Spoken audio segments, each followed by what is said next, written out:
Welcome back to Poland Daily History with me, Nicholas Richardson. And today we're looking at Anglo-Polish relations, and I'm joined in the studio by Alexander Shaw, who, through his work in Brussels, can bring a unique insight into this. Alexander, welcome back. I'd like, if I may, in this segment, to talk about two British Prime Ministers, Winston Churchill and Margaret Thatcher, who are probably, in my opinion, in the opinion of many other people, I think, two of our most significant Prime Ministers, certainly in the 20th century. And I think Churchill will be the top of almost anybody's list of Great Britons. And in particular, linking this to Poland, of course, Churchill for us in the United Kingdom was a great wartime leader. Yeah. And we see him as the man who actually stood alone when others, Halifax, for example, in the cabinet, and others thought they might try and do a deal with Hitler. Churchill said, no, the time to do a deal is when we're all lying dead on the cabinet table, or in the cabinet room, lying in our own blood. Then we would do a deal. I mean, for us, he's a great leader, but I suspect the Poles, in some ways, see him slightly differently. Well, I suppose they probably see him as somebody who failed to put boots on the ground when they would have liked it. Under Premier Mikołajczyk.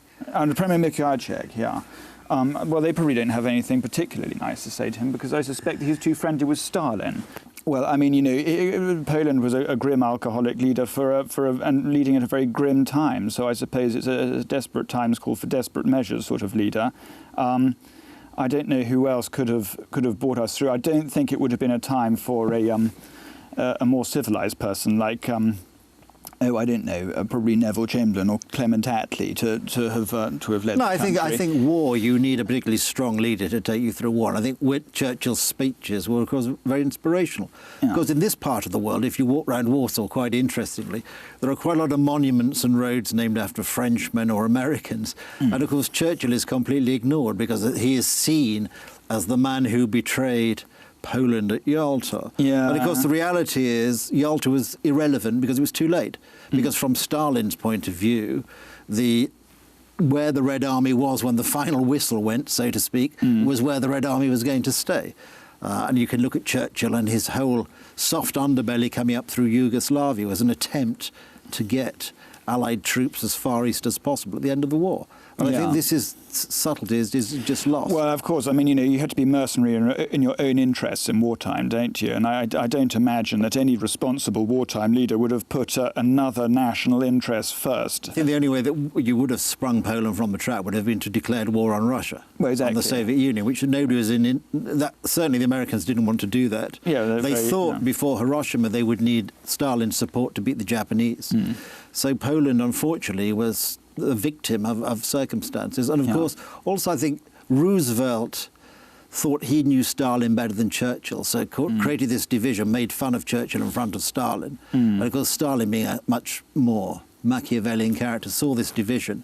And of course, it enabled him to get part of his own way. But if we sort of scroll forward to the next strong Prime Minister we had, Margaret Thatcher, and of course, it was a very different time. Oh, well, of course. I mean, I can only imagine that in Poland that was a fantastic time to have someone like Margaret Thatcher in charge of Britain, because I mean, whatever she did to British society, and I think we all probably have reservations about some of the social effects of her premiership. But she did stand for straightforward free market economics and things which I suppose you didn't really have in East Europe. And she could lay it out in a very clear way. I mean, you know, even against the socialist opposition in Westminster, you know, we're going to do this because of that. And I suppose it was a time in which you could really see a sort of Marxist economics just collapsing everywhere, and in a very textbook way you could say, well, you know, look at what Hayek said, look at what Thatcher said. I suppose along with Thatcher and the Pope, of course, you had there the economic and the social force of and of course then with this unique relationship between Thatcher and Reagan, you had the Soviet Union was facing for the first time an American leader and a British leader who the Soviet Union probably thought are collectively mad enough to do something really nasty. And of course, I take as a great significant moment, and because there was a lot of opposition at the time, but to the sighting of cruise missiles at Greenham Common in the United Kingdom.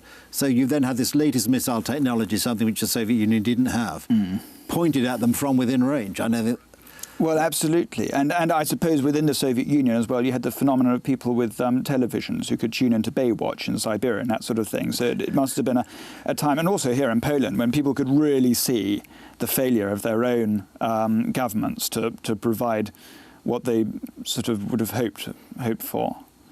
So yes, I think that's good. So even if people, I think Churchill was a great leader, our best prime minister ever. I would think that, obviously, wouldn't I? But even if folk in this part of the world were disappointed with, and I think wrongly, but were disappointed with Churchill's approach, I think in many ways Mrs. Thatcher's approach to Poland and to breaking down and helping to break down the Iron Curtain probably redeemed us. Yes.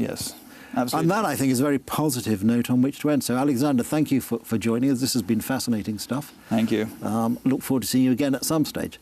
Thank you for joining us on Poland Daily History. Join us again for more exciting programmes on the history of Poland. Thank you.